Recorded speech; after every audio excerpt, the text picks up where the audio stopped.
Army और air force के pending result आप लगातार देख रहे होंगे टीवी चैनल पर और सोशल मीडिया पर।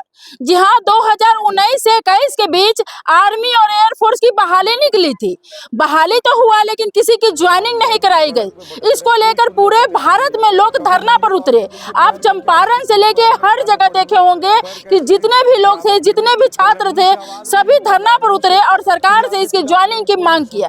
फिर भी अभी 2025 तक उसकी ज्वाइनिंग नहीं हुई है। अभी भी लड़का है जो काफी परेशान है और अभी भी ये लोग परेशानी में लगे हुए हैं और चाहते हैं कि कब इसका ज्वाइनिंग हो और कब हम लोग वहां पर पहुंच करके अपनी ड्यूटी ज्वाइन करके और देश की सेवा करें। लेकिन अभी तक इन लोगों की ज्वाइनिंग नहीं हुई है। नहीं हुआ आर्मी और एयरफोर्स का ज्वाइन। देखिए 2019 के टाइम में कोरोना काल आया था, जिस समय सही बच्चे इधर उधर हो गए। भर्ती प्रक्रिया जारी थी, मेडिकल भी हुआ। जो बच्चे सब रनिंग निकाले थे सबका मेडिकल हुआ, मेडिकल क्वालिफाई किए। मेरिट लिस्ट भी बच्चा सबका जारी हुआ, सभी का मेरिट लिस्ट भी आया, सबका नाम आया। जो सब मेरिट लिस्ट में था, आपको पता होगा कि मेरिट लिस्ट आने के बाद ज्वाइनिंग हो जाता है बच्चा का। जब मेरिट लिस्ट आ गया, ज्वाइनिंग आ गया सारा बच्चा का, एयरफोर्स और आर्मी दोनों का। उसके बाद हुआ क्या कि ये लिस्ट आने के बाद सरकार एकाएक इस चीज़ को रद्द कर दिया और सारे बच्चों को लंबे समय तक के लिए लंबित कर दिया। ये भर्ती को रोक दिया गया, नहीं लिया सबको ज्वाइनिंग। हालांकि इसके पीछे क्या कारण है, नहीं कारण, सरकार का मुद्दा हम नहीं जान पाए, लेकिन भर्ती को रोका गया। इसके बाद लगातार बच्चों के द्वारा हर जगह से, हर जिलों से, देश के सभी राज्य के हर जिले से बच्चे सब उठे, रास्ते पे आए, रोड पे आए, सभी अपने अपने जगह से, कोई कैंडल मार्च, कोई अपना मशाल लेकर के सभी जगह से अपना ये क्या बोलते हैं, डांडी यात्रा की तरह शुरू करने लगे। तो जिसके कारण दिल्ली में भी बहुत बार धरना प्रदर्शन हुआ, हर जगहों पे धरना प्रदर्शन हुआ। हम लोग दिल्ली में भी गए थे, तो वहाँ बोला भी गया। दिल्ली में लगभग कितने हजारों हजार के लाखों की संख्या में लड़के पहुंचे थे। तो वहाँ भी राजनाथ सिंह का जो बयान था, वो सर का भी यही बयान था कि हम लोग इस पर चर्चा कर रहे हैं, आगे इस पर संशोधन किया जाएगा। लेकिन आप लोग जाइए, इसके बारे में विचार हो। सारा लड़का वहाँ से इस बात। दिल्ली कब गए थे? दिल्ली उसी टाइम पे हम गए थे, और यहाँ से दिल्ली गए थे हम, लड़कों लोग को लेकर भी हम लोग यहीं से गए थे। यानी 2021-22 में गए थे? हाँ, दिल्ली गए थे। तो उस समय में बोला तो वहां से अभी 3 साल जहाँ होने को है, लेकिन अभी कोई सोच विचार नहीं हुआ। उस समय भी हम लोग को जेल भेज दिया गया था। वहाँ पर भी आंदोलन हुआ तो उस समय भी हम लोग को जेल भेज दिया गया था। फिर हम लोग को छोड़ दिया गया कि बोला गया कि ठीक है, आप लोग वापस जाइए, इस भर्ती पे विचार किया जाएगा। तो हम लोग सभी आदमी वहाँ से वापस आ गए। फिर ये बच्चा लोग जो गरीब है, जो निम्न तत्व के बच्चे हैं, जो सबसे पुअर फैमिली से आते हैं, वो बच्चे सब आज उसी नौकरी पर आधारित, वो लोग को कहीं काम नहीं, डिप्रेशन में बच्चे कहीं चले गए, कहीं बच्चे का देहांत हो गया इस चीज़ को सोच कर। तो फिर से बच्चा ने चंपारण से इस चीज को निकाला सरकार को आंख खोलने के लिए, ताकि आप इस भर्ती को क्यों रोक दिए। आखिर हमारा इस भर्ती को रोकने का वजह क्या था, हमारी ज्वाइनिंग रोकने का कोई ना कोई कारण तो होगा जिसके कारण आप हमारा हुआ नौकरी को रद्द कर दिए। उस चीज को आप बता दें हम स्वेच्छा से कि हम क्यों नौकरी रद्द कर दिए, तो उस चीज पर हम लोग आगे से ऐसा नहीं अपना संशोधन करेंगे। लेकिन आज तक किसी को कुछ बताया नहीं गया। बच्चे लगातार इसे प्रयास किए गए, बच्चे अपने फाइल भी केस के डाले, उसका कोई परिणाम नहीं लिखा। फिर चंपारण से शुरू हुआ, और ये चंपारण से शुरू होकर हर क्षेत्र से होते थे पूरा बिहार तक ये रैली चला है। और फिर से इसके ऊपर केस सुप्रीम कोर्ट में केस दाखिल किया गया है। वो केस अभी फिर से चल रहा है, और जिस केस में जो बच्चे लोग थे गए थे, वो ये लोग हैं, आप इनसे पूछ सकते हैं।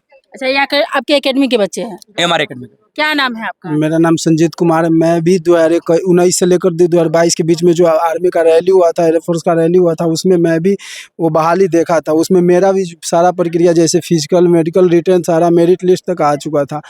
मैम 2022 में 14 जून 2022 को अग्निपथ स्कीम आया, और इंडियन गवर्नमेंट ने बिना कोई रीजन बताए हम लोगों का जो भर्ती था, 2 साल तक ले मुझे डाउट में रखा हम लोगों को कि आपकी भर्ती होगी, कोरोना चल रही है। जो लिखित राजनाथ सिंह ने हम लोगों को दिया है दिल्ली रक्षा मंत्री में, राजनाथ सिंह से मिलने के बाद, और इस पे वो मुकर गए। 2 साल तक लगभग हम लोगों को रखा, हम लोगों को ओवर एज कर दिया गया, और अग्निपथ स्कीम लाया, और फिर हम लोगों का बहाली कैंसिल कर दिया। उसमें लगभग बहाली कैंसिल होने के बाद 24 घंटा के अंदर लगभग सैकड़ों बच्चा ने आत्महत्या कर लिया, खुद को मिटा दिया। क्योंकि उसके पास 2 रीजन था, क्या कि उसका ओवर एज हो गया था एक, उसका सपना जो होता है, कोई फिजिकल मारता है, 400 का बैच बनता है, उसमें 10-15 लड़का सिलेक्ट होता है। उस 10-15 लड़का में से फिर 4-5 लड़का मेडिकल से फिट होगा, बाकी बात छटा गया। फिर 4-5 लड़का में से एक आध 2 लड़का फिर रिटर्न क्वालिफाई करेगा, वो लड़का जाएगा ज्वाइनिंग पे।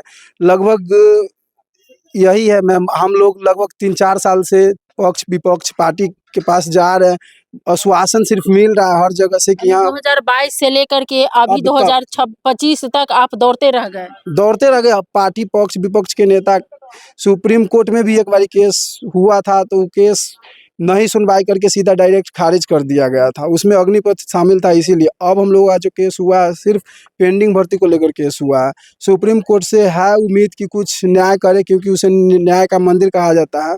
सरकार से तो कोई उम्मीद है ही नहीं।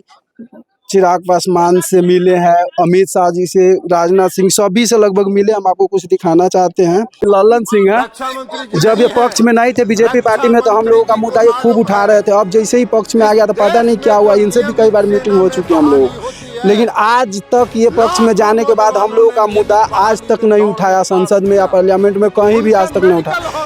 लगभग सैकड़ों के संख्या में बच्चा आत्महत्या किए। ऐसा बच्चा है इसमें मैम जिसके पास नहीं पापा है न मम्मी है। जिसके पास अगर पापा है तो उसके पास मम्मी नहीं, तीन जिसके पास सिस्टर है, किसी का शादी करना है, बेरोजगार इतना है। उसके बाद मतलब मोदी जी आपसे हम पूछना चाह रहे हैं कि आपने सभी बच्चा को जो भर्ती क्लियर किया था उस बच्चा ने सारी प्रक्रिया पूरा किया, फिर आप उसको कैंसिल करके मैम प्रक्रिया जो पूरा किया था खुशी से हम लोग मिठाई बांट चुके थे अपने गांव मोहल्ले में। आज गांव मोहल्ले में मुंह दिखाने तक लायक नहीं है कि हम लोग के ऊपर मोदी सरकार जो बीजेपी गवर्नमेंट है बेरोजगारी का कलंक थोपा मार दिया है जबरदस्ती। लोग जॉब पा करके भी बेरोजगार हो गए। इसीलिए तो अभी तक लड़का पागल भटक रहा है। कोई बाबा जी बन गया, कोई योगी का वेश पकड़ लिया, कोई मर गया, कितना जल गया। आपको हम पूरा प्रूफ दिखा सकते हैं मैम, कहा कि हम एक प्रूफ रख चुके हैं। क्या चाहते हैं आप? हम यही चाहते हैं कि हम लोग के साथ न्याय हुआ है, आप इस पे विचार विमर्श कीजिए और कुछ कीजिए। हम लोग यही कहेंगे न्याय किया जाए, बच्चों के साथ जो हुआ है उस पर न्याय किया जाए। और इस पेंडिंग भर्ती को देखते हुए जो सुप्रीम कोर्ट में केस जारी हुआ है वो इस बार विचार सरकार को करनी होगी, क्योंकि यह भर्ती सिर्फ पेंडिंग वालों के लिए है, क्योंकि उसकी भर्ती रद्द कर दी गई थी। और रद्द क्यों है उसका जवाब देगी सरकार, और जवाब देगी तो ज्वाइनिंग करना होगा, क्योंकि वो उतने ही मत के लिए बच्चे तैयारी किए थे जितना आपका सीट था। सीट के एलिजिबल कैंडिडेट को आप क्यों हटा दिए, कैसे हटा दिए, इसका अधिकार संविधान में है हमें पूछने का। और मैंने अपने केस दायर करके मैं पूछा हूँ, इसका जवाब सरकार को देनी होगी। हम लोगों का पोस्ट आज तक सेना में खाली रखा गया है मैम, और न कोई रीजन न कोई कुछ। आज सेना में अभी भी इंडियन आर्मी में लगभग 2 लाख से प्लस सीट खाली है। हम लोग लगभग लाखों की संख्या में कैंडिडेट थे आर्मी एयरफोर्स मिला करके। आज तक हम लोगों का पोस्ट खाली रखा गया बिना कोई रीजन बताया, कुछ नहीं बताया, और हम लोगों का सीधा भर्ती कैंसिल कर दिया। हम इसीलिए सुप्रीम कोर्ट में हम लोग गुहार किए हैं कि आप न्याय के मंदिर है, आपसे उम्मीद है। सरकार से तो कोई उम्मीद है नहीं। हम लोग अगर मुद्दा उठाते तो हम लोग को ज़बरदस्ती जेल में धर के FIR किसी का कुछ कर दे रहा है। इसी वजह से बहुत बच्चा पागल हो गया। किसी को कितना बच्चा, हजारों की संख्या में बच्चा मर चुका है कितना, लेकिन ये सब सरकार को आज तक दिखी नहीं या न दिखेगी। और न हम लोगों का कोर्ट में गए हैं तो उम्मीद है तभी तो गए हैं। उम्मीद है जी, पूरे में और यही आशा है कि हम लोग को इसी पर जीवित हैं कि आज न कल हम लोग को भर्ती होगा।